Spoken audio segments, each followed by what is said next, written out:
जैसा कि आप लोग जानते हैं कि बिहार विधानसभा चुनाव 2025 में जन सुराज पार्टी को इस बार बेहद करारी हार का सामना करना पड़ा है। हालात ऐसे रहे कि पार्टी का खाता तक नहीं खुल सका और इसी हार के बाद प्रशांत किशोर काफ़ी समय तक चुप्पी साधे हुए नजर आए। इस हार में न सिर्फ पार्टी कार्यकर्ताओं को बल्कि खुद प्रशांत किशोर को भी गहरे मंथन के लिए मजबूर कर दिया गया। चुनावी नतीजे के बाद कई तरह की चर्चाएं सामने आई। यहां तक कि प्रशांत किशोर की सोनिया गांधी से मुलाकात के बाद यह कयास भी लगाए जाने लगे कि क्या वे किसी नई राजनीतिक स्तर पर जाने वाले हैं या कांग्रेस के समर्थन देने की तैयारी में हैं। लेकिन जब जो तस्वीरें साफ होकर कर सामने आई वह यह है कि प्रशांत किशोर ने जन सुराज पार्टी को नए सिरे से नए ढंग से खड़ा करने का फैसला कर लिया है।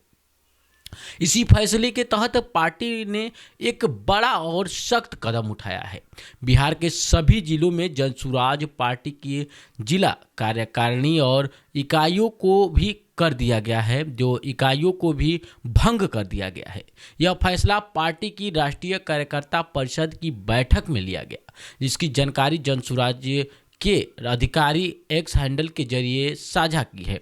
यह पोस्ट में साफ कहा गया है कि राष्ट्रीय कार्यकारिणी परिषद के निर्णय के आलोक में जिन संगठन की कार्यकारिणी समितियों को भंग किया गया है और संगठन को नए सिरे से मजबूत करने के लिए राज्य स्तर के शीर्ष नेताओं को जिला वर्ग पर्यवेक्षक के रूप में नियुक्त किया गया है।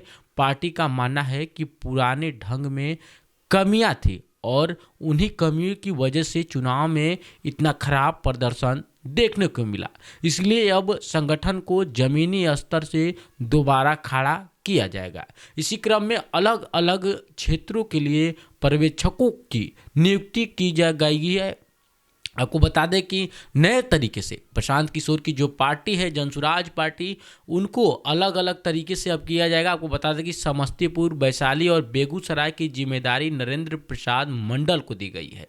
शाहबाद क्षेत्र के अगर बात करें तो भोजपुर, बक्सर, रोहतास और कैमूर की जिम्मेदारी अरविंद कुमार मिश्र को सौंपी गई है। पूर्वी और पश्चिमी चंपारण की जिम्मेदारी की अगर बात करें तो AK तिवारी को दी गई है। मिथिलांचल और दरभंगा की और मधुबनी की जिम्मेदारी जो है शरहद अली को मिली है। सहरसा, मधेपुरा, सुपौल और खगड़िया की जिम्मेदारी की अगर बात करें तो किशोर कुमार को दी गई है। और भागलपुर, बांका, जमुई और मुंगेर की बात करें तो ये जिम्मेदारी जो सौंपी गई है मनोज रमन सिंह को सौंपी गई है।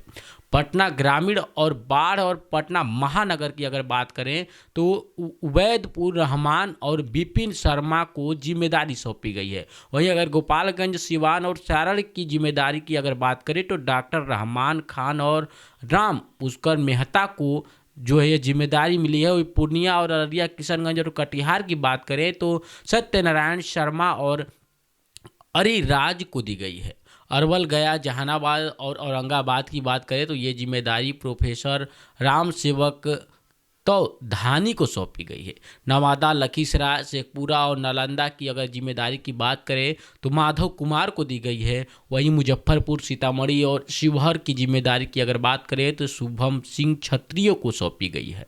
देखिए इन सभी पर्यवेक्षकों को जो पार्टी ने जो दिया है, जो जिम्मेदारी सौंपी है, वो पार्टी को मजबूत करने और जनस्वराज को जमीनी पर प्रभावी बनाने की पूरी जिम्मेदारी जो वो होगी। प्रशांत किशोर के द्वारा क्या है, साफ है कि इतनी बड़ी हार के बाद संगठन में बदलाव बेहद जरूरी था और प्रशांत किशोर ने यही सोचकर यह बड़ा फैसला लिया है। आने वाले समय में यह देखना दिलचस्प होगा कि जन सुराज पार्टी इन नए प्रयोग के साथ कितना मजबूत होकर के सामने आती है और भविष्य के चुनाव में उनका प्रदर्शन कैसा रहता है।